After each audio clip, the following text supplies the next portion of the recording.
A lot of people don't know how situations is up in the bridge and hip hop stuff that take place.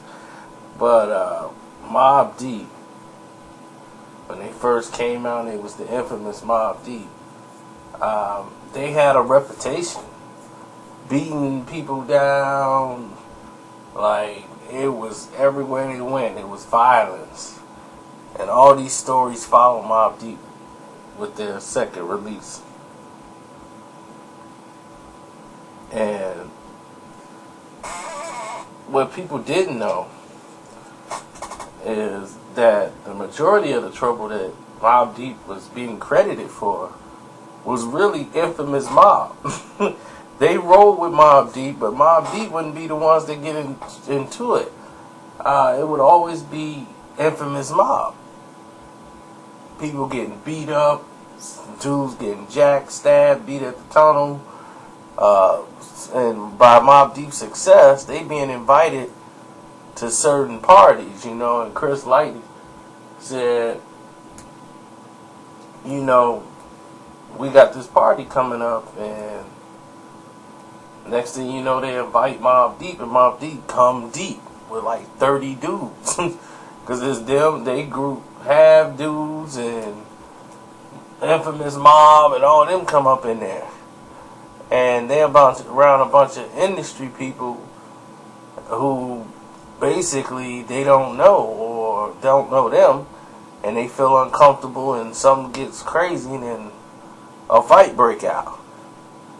So Mobb Deep end up being like kind of looked at as the bad guys of the industry. They were like bullies, and people were afraid to invite them to parties and stuff. And Chris Lighty's like, look, dude, y'all messing up. Like, y'all messing up y'all whole thing. I'm trying to make y'all bigger than what y'all are. And it's hard because I can't book y'all or get y'all faces seen in certain places. So if there's tours or anything, you making my job harder by getting in the fight. Can't y'all just go kick it at a party without getting into a fight? But it'd be Infamous Mobb. It just so happened to be the Mary J. Blige incident was like the last one. That was like the last step before they completely was blacklisted from like all the parties.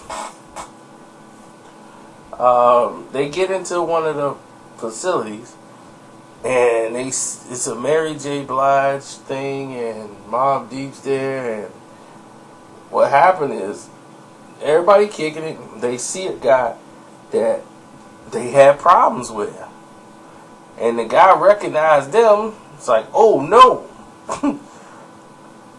and shot up to the roof. And they catch the guy on the roof, and they made a deal with him. They were like, either you jump or you get shot. You got an option. Either you jump off this roof or we shoot you. And the dude jumped off the roof, and they tried to say if Mobb Deep threw him off the roof. So that was the rumor that was going on, that the guy lived or whatever, but he jumped off the roof and messed himself up. And he said Mobb Deep and them threw him off the roof. So it was a big mess back then.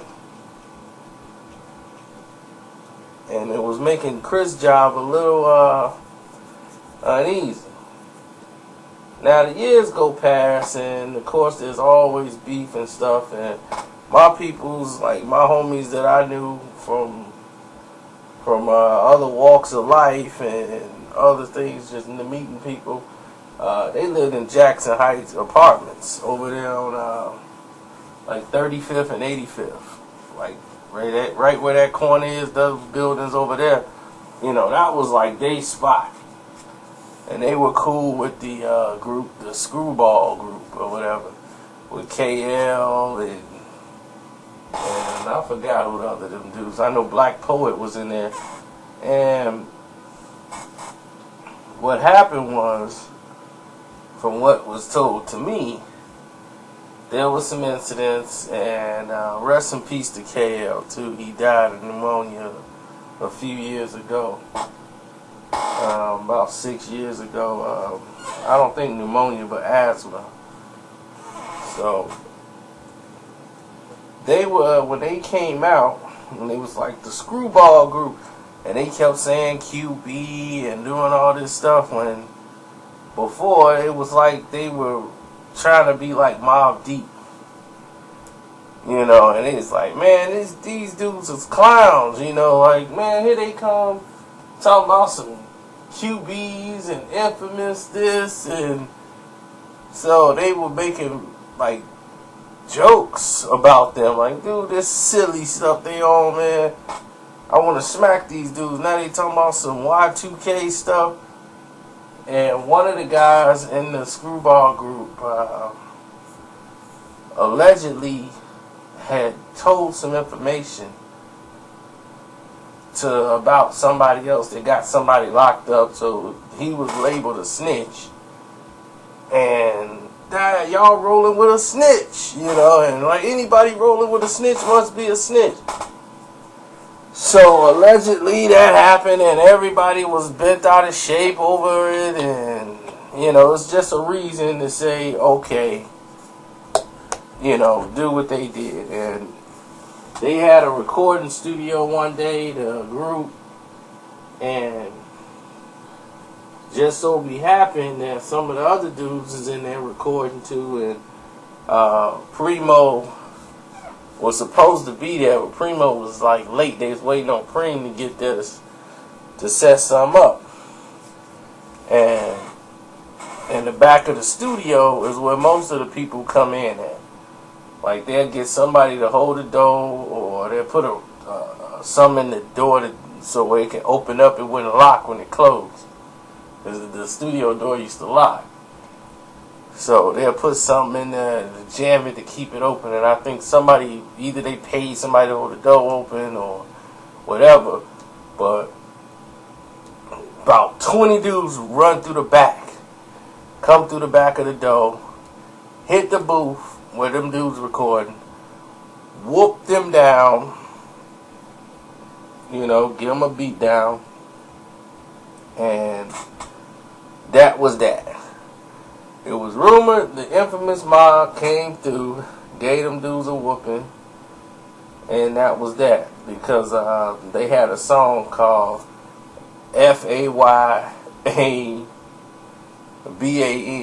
F-A-Y-B-A-N, fuck all y'all bitch ass niggas.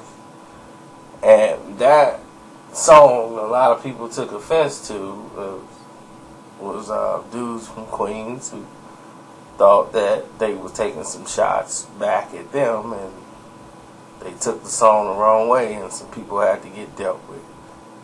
So the group went to make another album or something, but I think they kind of disbanded and went their own separate ways. But I think that incident alone kind of like isolated everything and showed people like who had protection and who didn't. But yeah, shout out to my peoples that's in Jackson Heights still. You know, we don't keep in contact that much no more, because, you know, that hip-hop thing, I don't know what y'all doing now, but the game had changed to all this trap music, and I know y'all trapped in New York. That's all they gonna play on y'all radio station. But